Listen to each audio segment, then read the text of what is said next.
민중의 소리 이완배 기자 만나겠습니다. 이완배 기자님. 네, 안녕하십니까? 네.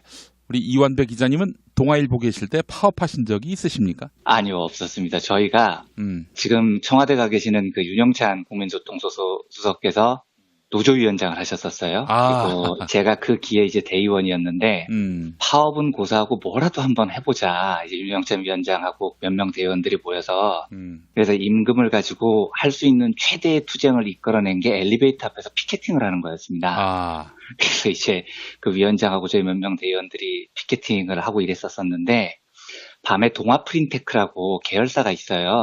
예전으로 따지면 동아인쇄죠. 근데 거긴 민주노총 소속이고 굉장히 강합니다. 이 인쇄노조는 회사에서도 굉장히 위험하다고 생각을 해서 분사를 시켰어요. 왜냐하면 이 노조는 투쟁에 정말로 익숙한 사람들이고 신문사에서 제일 위험한 게 윤정기 앞에서 시위하는 거거든요.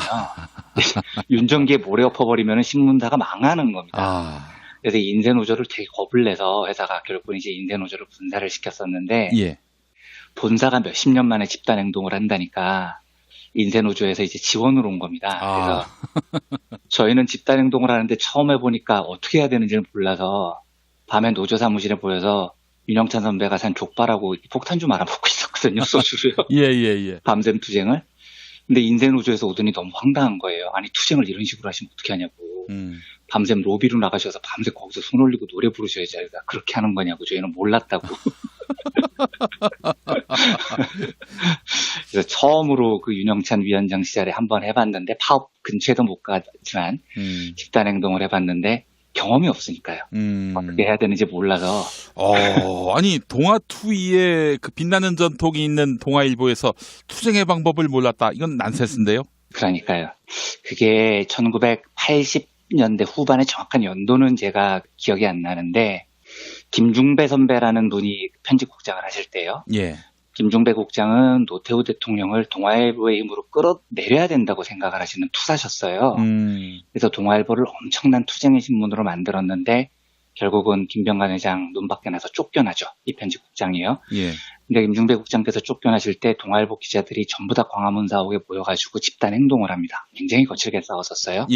그 일 이후에 김중배 선배가 나가시고 십몇 년 동안 동아일보에는 그런 투쟁의 역사가 사라져버렸던 겁니다. 그러다 보니 동아투이로부터 80년대까지 군사 독재 정권 시절에 이어져 왔었던 동아일보 기자들의 투쟁의 정신이 사라져버렸죠. 한 20년 가까이요. 그러면서 이제 뭐 집단 행동도 어떻게 해야 되는지 모를 정도로 참 비참한 지경까지 저물었었는데 어떻게 됐든 기억이 납니다. 하여간 그런 역사를 보다가 요즘 또 공영방송 노동자들의 투쟁을 보면서 이제 좀 짚히는 게 있어요. 너무 짓밟히고 너무 탄압을 받으면은 노동운동의 동력이 실종될 수밖에 없다. 그렇기 때문에 사실은 이런 투쟁의 강도도 중요하지만 지속성도 중요하다. 그런 생각을 해봤습니다. 네, 그러니까 이번 파업은 대단한 겁니다. 제가 방송에서도 말씀을 드렸지만 특히 지식인 사회는 굉장히 약하거든요. 이런 게요. 9년 동안 짓밟히고 나면 회사는 뭐 배현진, 뭐 신동호 이런 사람들 체제로 완전히 재편이 돼야 돼요. 그런데 9년이 지나고 다시 동력을 갖고 있다는 건 이 두 회사 노동자들에게 정말 굉장히 존경의 마음을 보냅니다. 그래서 오늘부터 뭐 매일은 아닐 텐데요. 두 회사 노동자들이 파업에 돌입을 했으니까 기회가 되는 대로 연대의 마음으로 총파업에 관한 이야기를 좀 여러 관점에서 소개를 해드릴까 합니다. 사실은 그 노동자들의 파업이라는 건 그것으로 존중받아야 될 이유가 대부분 있습니다. 물론 전부 다 그런 건 아닌데 제 의견입니다만 거의 예외 없이 노동자들의 파업에는 이유가 있고요. 그 투쟁에는 다 의미가 있습니다. 그런데 제가 좀 유난히 이번에 MBC, KBS 두 노동자들의 파업에 조금 더 이렇게 여러 차례 방송에서 말씀을 드리는 이유는 이 문제가 단지 한 사업장에서 벌어지는 노사투쟁이 아니고요. 공영방송, 이 국민의 전파죠. 그러니까 국민 공공재산에 관한 파업이기 때문입니다. 그래서 오늘은 비용의 사회화와 이익의 사유화라는 경제학적 개념을 살펴보고요. 왜 김장겸, 고대영, 특히 김장겸 같은 사람을 물러나게 하는 것에서 그치지 않고요. 이런 종류의 사람들을 영원히 이 사회 지도층에서 격리시켜야 하는지를 이제 검토해 보려고 합니다. 비용의 사회화와 이익의 사유화라는 개념은 2008년 글로벌 금융위기 때 크게 부각이 됐던 개념입니다. 말뜻이 이래요. 비용의 사회화. 그러니까 이 말은 어떤 자본이 사업을 하는데 드는 비용이 있을 거죠. 그런데 그 비용은 당연히 사업을 하는 자본 쪽에서 물어야 됩니다. 그런데 많은 자본들이 어떤 짓을 하냐면 자기들이 물어야 되는 비용, 돈을 자기가 안 내고 사회에 전가를 해버리는 거예요. 교묘한 방법으로 국민들에게 전가를 한다거나 지역사회에 물리는 거죠. 이걸 이제 비용의 사회화라고 합니다. 예. 문제는 이렇게 비용을 사회화하면 그때 돈을 낸 쪽은 국민이 되는 겁니다. 지역사회나 국민이 돈을 내는 건데 예. 손해는 국민하고 지역사회가 입었는데 이익은 그럼 누가 챙겨가느냐. 이익을 냉큼 챙겨가는 건 기업이 챙겨가요.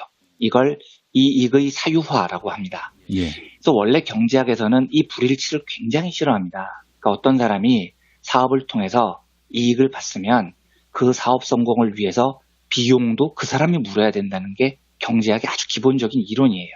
예. 그런데 전 세계적으로 봐도 역사적으로 자본은 정당한 비용을 내고 이익을 취하지 않습니다. 비용은 교묘하게 사회에 물리고 사업을 통해서 얻는 이익은 교묘하게 사유화를 하는 거죠. 이게 왜 2008년 글로벌 금융위기 때 부각이 됐냐면 글로벌 금융위기라는 게 월가놈들이 돈 벌겠다고 부동산 대출을 개념 없이 확장을 하다가 사태가 터진 건데요. 예. 이때 미국 정부가 이 금융기관을 살리기 위해서 공적 자금을 얼마나 투입을 하냐면 무려 7조 달러를 투입을 합니다. 이제 7조 달러 하면 감이 잘 안 오시죠. 이게 얼마냐면 우리 돈으로 하면 약 1경원입니다. 1경원. 네. 그러니까 경단이 진짜 오랜만에 들어보잖아요. 그러니까 사이즈가 엄청난 구제금융이 실시된 겁니다. 우리나라 내년 예산이 초슈퍼 예산이라고 불리는데 430조 원이에요. 그런데 미국은 금융기업들 구제한다고 국민들 세금을 한국 초슈퍼 예산의 20배가 넘는 돈을 투입을 한 겁니다. 그런데 이 구제금융 결정이 너무 전격적으로 진행이 됐어요. 부시 마지막 시기였거든요. 2008년 11월이었으니까요. 국회의원들을 야밤에 소집을 해서 정부가 호소를 하는 겁니다. 이거 지금 통과 안 시키면 미국이 망한다.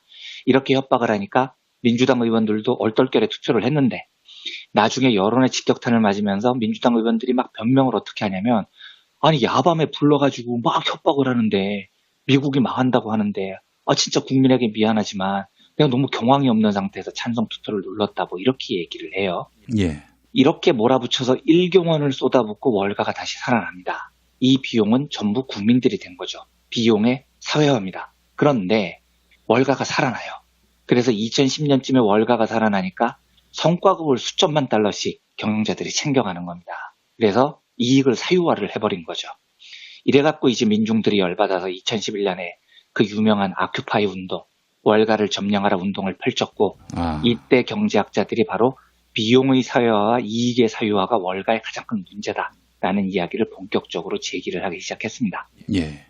예를 들어서 이제 국민 세금으로 기업이 살아났으면 월가가요. 그 보답으로 국민들을 편안하게 하면은 모르겠어요. 보상을요. 그런데 이후에도 월가는 돈을 벌기 위해서 재정 건전성을 높인다는 이유로 빚을 내서 집을 산 국민들이 빚을 못 갚으면 그냥 집에서 쫓아내고 별 분탕질을 다칩니다. 그래서 돈을 엄청나게 벌죠. 그리고 성과급을 챙겨 나간 겁니다. 이때 그 비용의 사유와 이익의 사유와 문제가 굉장히 심각해서 그렇지 사실은 역사적으로 보면 자본은 이 일을 항상 해왔어요. 이게 한두 곳에서 벌어진 일이 아닙니다. 아주 간단하게 예를 들면요. 기업들이 수백 년 동안 오폐수, 공해물질 이런 거 엄청나게 방출해왔죠. 그런데 그 오염물질을 방출을 해서 피해를 보는 건 국민인 겁니다.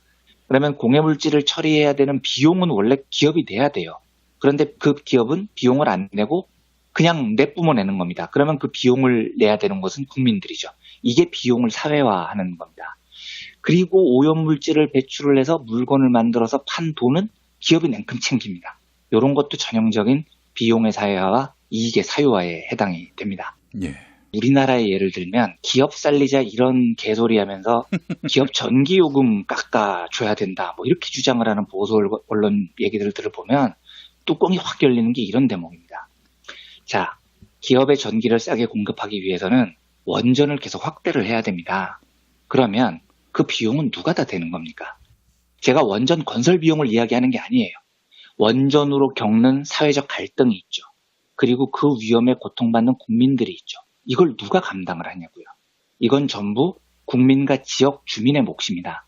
그래서 예를 들어서 원전으로 싼 전기를 공급받아서 가장 큰 이익을 챙기는 기업이 어디라고 보냐면 삼성이라고 봅니다. 왜냐하면 제일 큰 기업이고 평택수원에 엄청난 반도체 공장이 있으니까요. 그런데 이익은 삼성이 챙기고 원전 때문에요. 원전으로 인한 비용을 국민들이 다 무는 상황이면 만약에 원전이 터졌다고 가정을 해보겠습니다. 누가 피해를 제일 많이 볼까요? 경상북도 주민들이 독박 쓰는 겁니다. 그런데 이익은 평택에 있는 수원에 있는 삼성이 다 챙겨요. 이게 일치하지가 않는 겁니다. 싼 전기 공급을 위한 비용은 온 사회와 국민, 지역 주민이 다 지불을 하는데 이익은 수원에 있는 삼성전자가 다 챙겨간다는 거죠. 이 불일치가 경제 정의에 비춰볼 때 부당하다는 겁니다. 자, 그럼 이 이야기를 조금 각도를 좁혀서 한번 이야기를 해보겠습니다. 예를 들어서 어떤 정치인이 있어요. 근데 이 정치인이 자유당에서 국회의원을 하고 싶어 합니다. 그래서 이 사람이 고민을 막 해요. 어떻게 하면 자유당에서 공천을 받을까?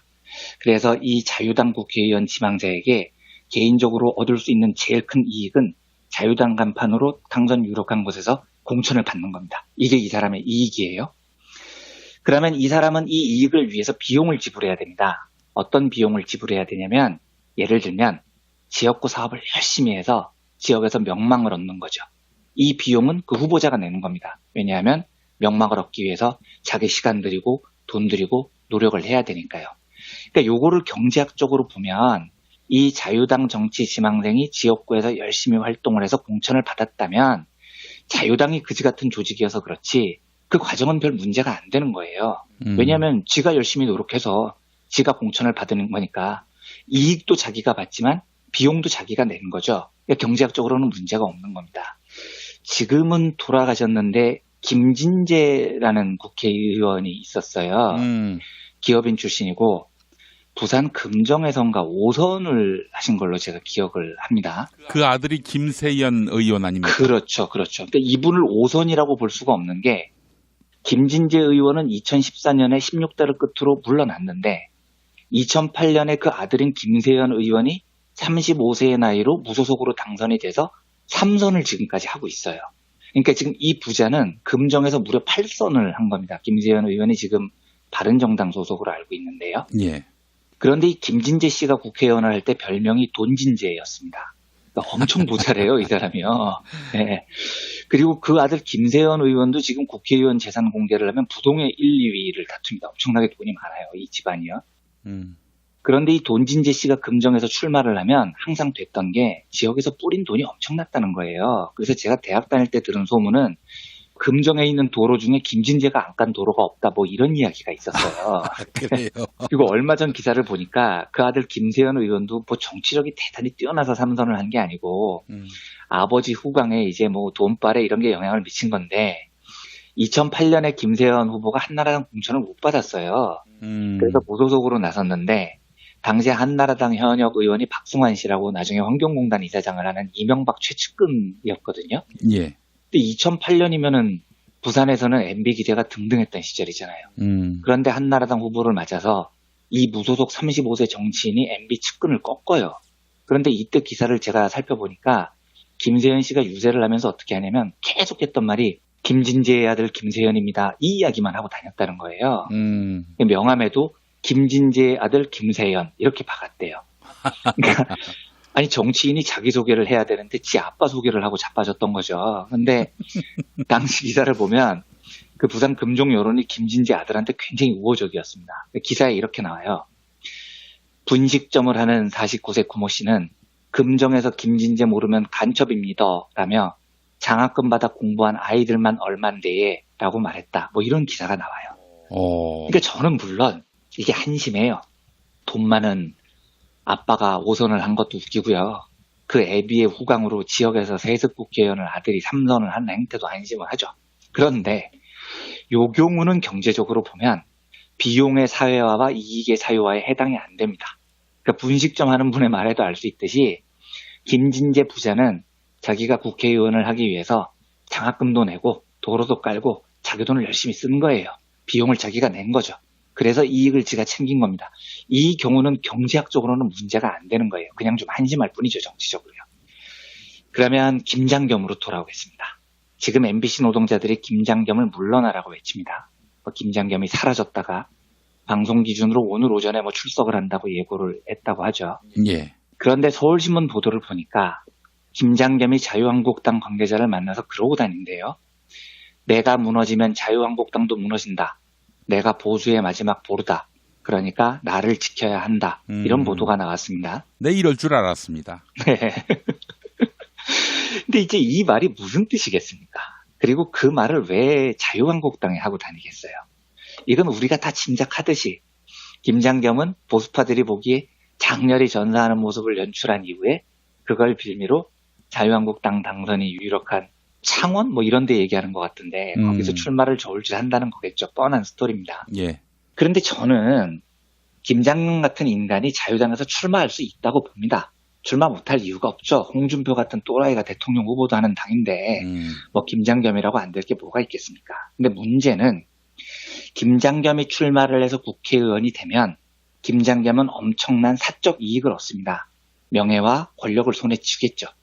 그래서 그 명예와 권력이라는 김장겸의 사적 이익을 위해서 치러진 비용이 있는지 봐야 됩니다. 그런데 그 비용이 있어요.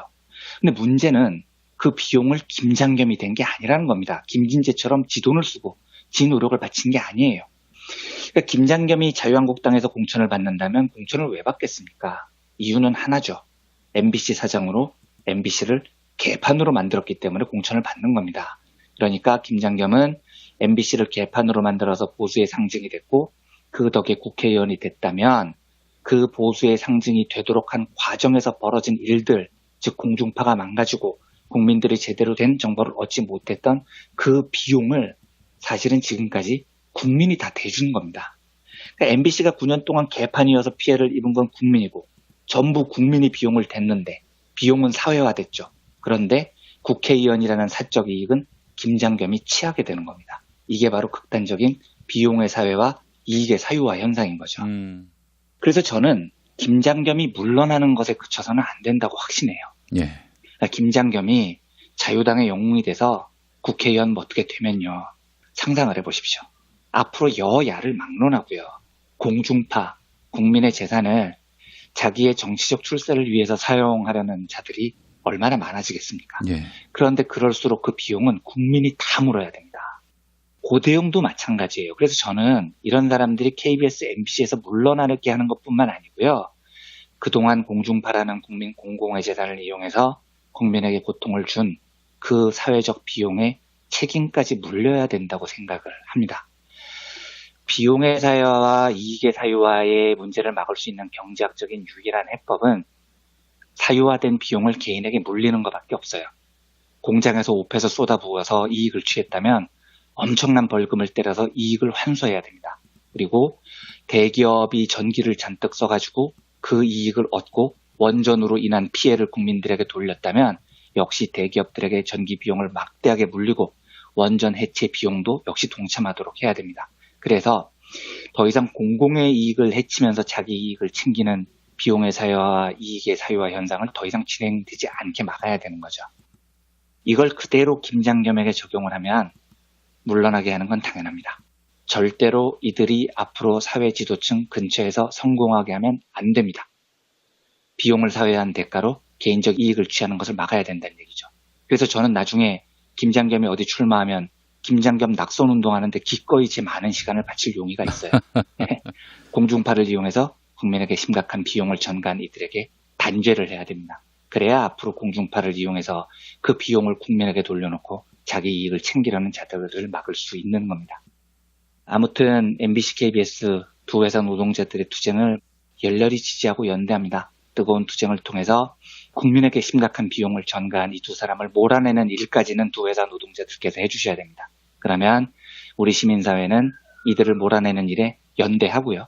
하지만 연대하는 것에 그치지 않고 이들이 그 간판으로 자유당에서 영웅 행세를 하면서 어디서 새로운 권력을 잡는 일을 막아야 되는 책무가 시민사회에 있습니다. 그 일들을 잘 이끌어냈으면 좋겠습니다. 그 출발은 파업에 돌입한 두 회사 노동자들이 훌륭하게 싸워주는 데 있고요. 그래서 그 두 회사 노동자들의 파업에 뜨거운 연대와 응원의 말씀을 전하고 싶습니다. 알겠습니다. 저도 이완배 기자님의 생각과 100% 일치하고요. 김장겸이 참 여러 가지 내재한 것들이 많네요. 나쁜 시대의 모든 아이콘들을 다 쥐고 있는 것 같아요. 정말요. 진짜 그렇습니다. 그렇기 때문에 반드시 MBC 노동자들이 승리해야 될 줄 믿는 것입니다. 네, 이완배 기자님 수고하셨습니다. 네, 감사합니다.